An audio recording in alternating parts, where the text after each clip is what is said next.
So, sorry, there's a bit of sleep in my eyes still.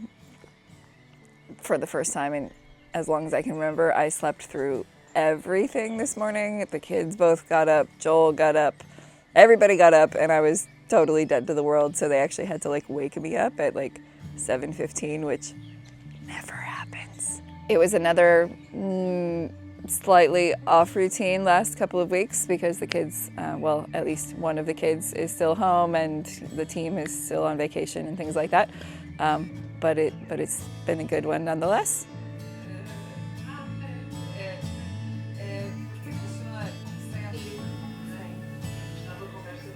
Então vou ter que dar-te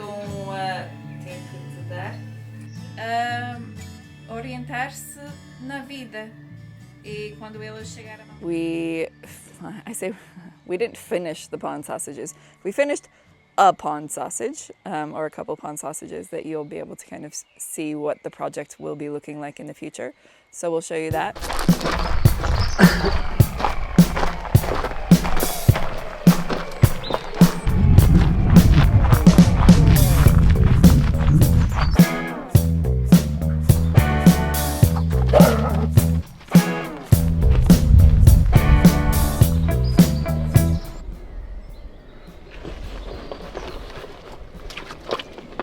Oh yeah, I can go there.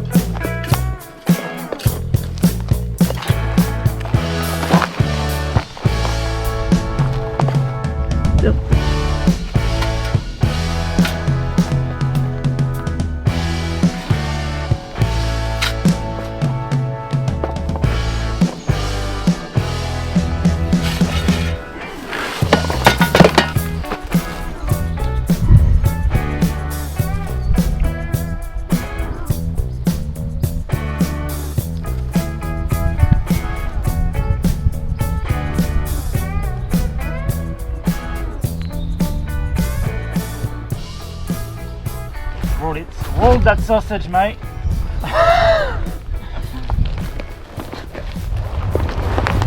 Okay. And then one more, yeah?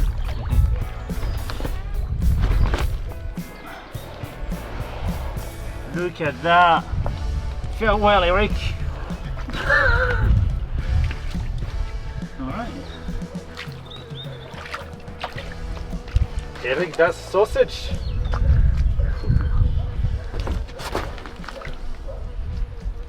Good sausage.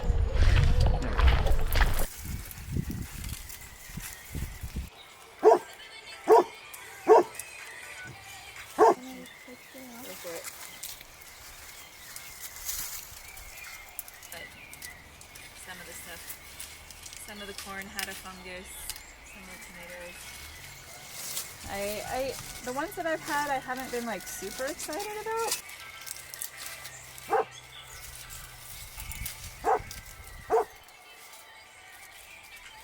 Anyway, I would like to have a couple of the really things, but I just turned this guy over so we can get a little bit of...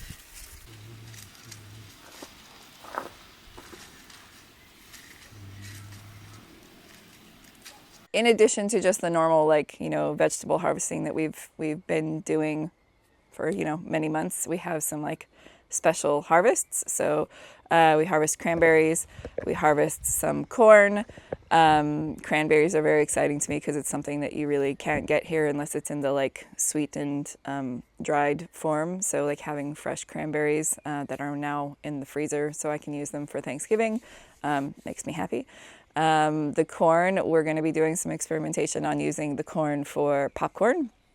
So we'll show you guys that in the future sometime. What else? So we also made some pesto out of the mountain of basil. Well, yeah, you guys can see basil stuff back here, but the mountain of basil that my lovely Christian and Eloise, who are helping with all of this, they picked us really like a giant bowl of basil, and so we made a lot of pesto. And now I have pesto in my freezer, which just makes me happy. You know, like all is well with the world if you have giant bags of pesto in your freezer. So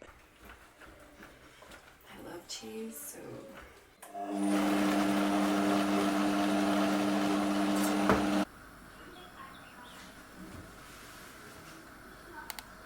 I like how creamy it is. It's better than ours. Italian, well, she's a Swiss technically, but the Italian side of course. Swiss Very spicy. just told me that my pesto was better than hers. She's a fake Italian. No! What do you think? My dad is half Italian, so try it. This one's the pepper one, so that's a little bit different. Yeah. Approved. Approved. Okay, I'll take that. Even just Italian approved. My pesto is Italian approved. So we made pesto, we made focaccia with some of that pesto.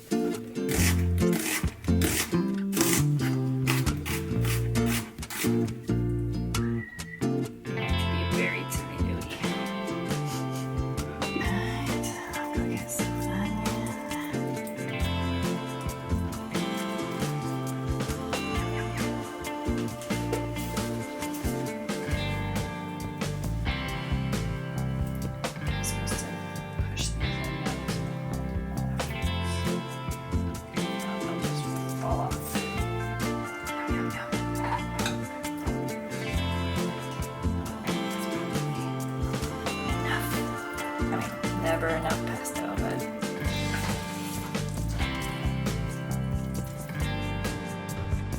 hey guys, you want to come put toppings on your pizza or on your focaccia? I think this one is pretty well spread out. Yeah, I think you should put some more over there, because that's gonna grow as it cooks.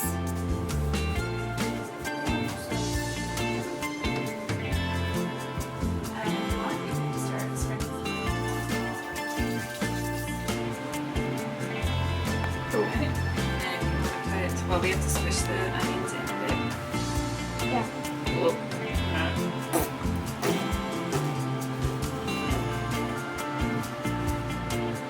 Alright, so now, cheese time. Cheese.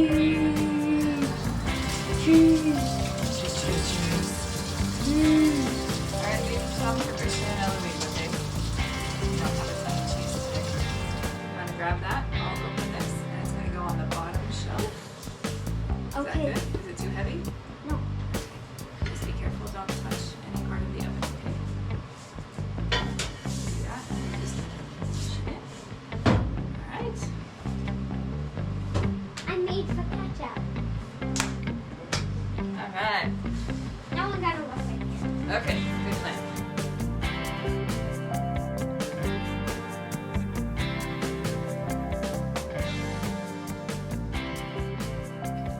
That focaccia was delicious.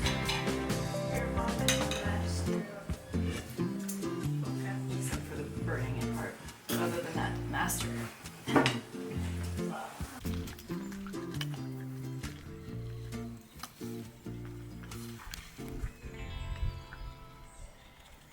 Wow. Oh, dang. Our sunblock just fell. The very high-tech cardboard against a log. Because I woke up a little bit later today, so the sun is up and shining off of the very reflective windows on the front of the house. Oh, that way. There you go. All right. Now we have a sunblock that is cardboard and a log and Christian.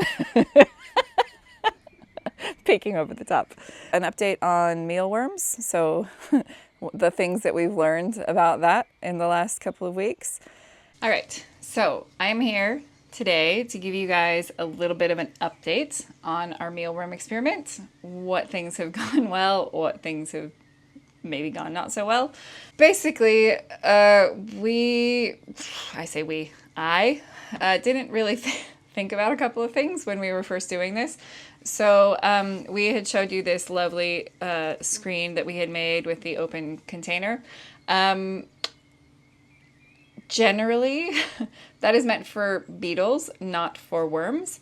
So we ended up with lots of little holes because the worms actually ate through it, which I imagine is not particularly good for them, but they ate through it and were falling into the bin below them. So, realizing that we had created this lovely beetle bin and then put a whole bunch of worms in there, that was not ideal. Wouldn't do that again.